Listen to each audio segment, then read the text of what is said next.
اللہ رب العالمین کتاب العرائب میں ارشاد فرماتا ہے کہ جس نے کسی ایک انسان کو بے جا قتل کیا گویا کہ اس نے پوری انسانیت کا قتل کر دیا۔ قرآن حکیم میں متعدد مقامات پر اللہ رب العالمین نے فساد کو، فتنے کو ناپسند فرمایا ہے، اور کئی احادیث طیبات میں سید العالمین صلی اللہ علیہ وآلہ وسلم نے اس کی مذمت فرمائی۔ حدیث ہے ترمذی کی کہ مومن وہ ہے جس سے دوسرے لوگوں کے مال اور ان کے خون محفوظ رہیں۔ تو سوچیں کہ ہم کس صف کے مسلمان ہیں۔ ہم نے نبی اکرم صلی اللہ علیہ وسلم کی محبت کا نعرہ لگا کر حضور کی ہی تعلیمات کو پس پشت ڈال دیا ہے۔ پہلی بات تو یہ ہے کہ ابھی تک کی جو رپورٹس ہیں ان سے یہ ثابت ہی نہیں ہوا کہ وہ جو سری لنکن بندہ تھا اس نے کوئی گستاخی کی۔ پوسٹرز ہٹائے اس نے، اور یہی مسئلہ ہے، میں سالہ سال سے کہتا آ رہا ہوں کہ ہر چیز کو دین بنا کر مت پیش کرو۔ آپ کے نعرے، آپ کی تنظیمات، آپ کے پیر خانے، آپ کے لیڈر، یہ سب چیزیں بہت مقدس ہیں، لیکن سب سے مقدس وہ کتاب العرائب کی تعلیمات ہیں۔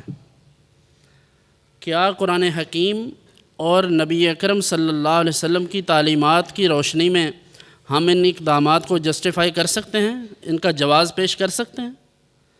کہیں نہیں ہے، اس کا کوئی جواز نہیں ہے۔ اور پھر طے کون کر رہا ہے کہ یہ گستاخ ہیں؟ یہی بات ہے، میں بارہا یہ بات کر چکا کہ جب آپ جذباتی باتیں کر کے، نعرے لگوا کر اور اس طرح کا ماحول بنا کر سب کچھ لوگوں کے ہاتھ میں دے دیں گے تو اس کا یہ لازمی نتیجہ ہے۔ اس پر تعجب کی ضرورت نہیں ہے۔ تعجب تب ہوتا جب یہ سب نہ ہوتا، تو تعجب ہوتا کہ بھئی اتنے خطرناک حالات آپ نے تیار کر کے لوگوں کو جاہلوں کے ہاتھ میں دین پکڑا دیا، تو پھر یہ سب نہ ہوتا تو پھر تعجب ہوتا۔ ہمیں تو تعجب نہیں ہے، ہم تو اس نتیجے کے لیے تیار تھے ذہنی طور پر، لیکن اتنا بھیانک رزلٹ نکلے گا یہ نہیں سوچا تھا ہم نے۔ وہ جو پاکستانی جو ایک مسلمان تھا، اللہ اس کا بھلا کرے، کہ اس شخص نے آگے ہو کر کوشش کی اس کو بچانے کی، اور پھر وہ کہتا رہا بھئی اس کو ملک سے باہر نکال دیتے ہیں، چھوڑ تو دو۔ لیکن کیسے عاشق ہیں یہ، انہوں نے بات بھی نہیں سنی، اور انہوں نے اس کو صرف قتل نہیں کیا، پھر اس کی لاش کو بھی جلا دیا۔ نبی کریم صلی اللہ علیہ وآلہ وسلم نے ارشاد فرمایا، ابو داؤد کی حدیث ہے، فرمایا جس شخص نے کسی معاہد پر ظلم کیا، یعنی ایسا غیر مسلم جس کا معاہدہ ہو چکا ہے، پھر اس پر ظلم کیا یا اس کے حقوق میں کمی کی، یا پھر طاقت سے زیادہ اس پر بوجھ ڈالا، یا اس کی مرضی کے بغیر اس کی کوئی چیز حاصل کر لی، تو حضور علیہ السلام نے فرمایا تو قیامت کے دن میں اس کے خلاف دعویٰ پیش کروں گا۔ کہ اب اس حدیث کی روشنی میں ہم دیکھیں تو وہ غیر مسلم کل قیامت کے دن اگر حضور اس کے لیے کھڑے ہو جائیں اور اللہ کی بارگاہ میں یہ عرض کر دیں کہ جن لوگوں نے اس پر ظلم کیا ہے باری تعالیٰ ان کو جہنم میں پھینک دے، تو پھر کیا بنے گا؟ تو اس لیے دین وہی ہے جو قرآن اور سنت میں ہے۔ باقی ساری چیزیں کوئی اپنے جذبات کے تحت اگر کسی سے کوئی اس طرح کا کام کرواتا ہے تو ظاہر سی بات ہے کہ اس کو شریعت کا نام نہیں دیا جا سکتا۔ یہ ایک الگ حقیقت ہے کہ ہمارے ملک پاکستان میں جتنے بھی کیسز ہوئے ہیں گستاخانہ رسول کے خلاف، ان میں کسی ایک کا فیصلہ نہیں ہو سکا۔ یہ بدقسمتی ہے اور یہ حقیقت ہے، اس سے تو آنکھ نہیں چرائی جا سکتی۔ اگر کسی کی گستاخی ثابت بھی ہو گئی ہے، مطلب گستاخی صحابہ عام طور پر یہ لوگ کرتے ہیں، بے ادبی صحابہ کے بارے میں، تو گستاخی ثابت بھی ہو گئی لیکن اسے سزا نہیں مل سکی۔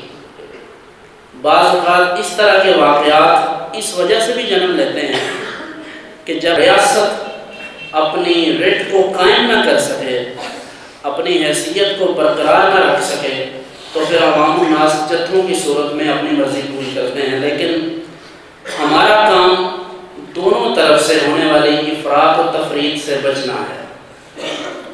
نہ تو ہم دین بیزار طبقے کے ہاتھوں استعمال ہونا چاہتے ہیں، یہ بھی ایک روح فرسا حقیقت ہے کہ وہ جو اسلام کے نام پر کھاتے ہیں، جو پاکستان کا نام لے کر پوری دنیا سے پرولیجز حاصل کرتے ہیں، اور ایک ایک گز جتنی لمبی زبانیں ہیں ان کی، میں آپ کو شروع میں یہ بات کہہ دی کہ پاکستان کے تمام مصالح کے وہ لوگ جو جنہیں سٹیک ہولڈر کہا جا سکتا ہے، تقریباً ان تمام لوگوں نے اپنی سٹیٹمنٹس اس بارے میں دے دی ہیں کہ بھئی اس واقعے کی ہم مذمت بھی کرتے ہیں اور اس فکر کی بھی مذمت کرتے ہیں، ایسی سوچ کی بھی۔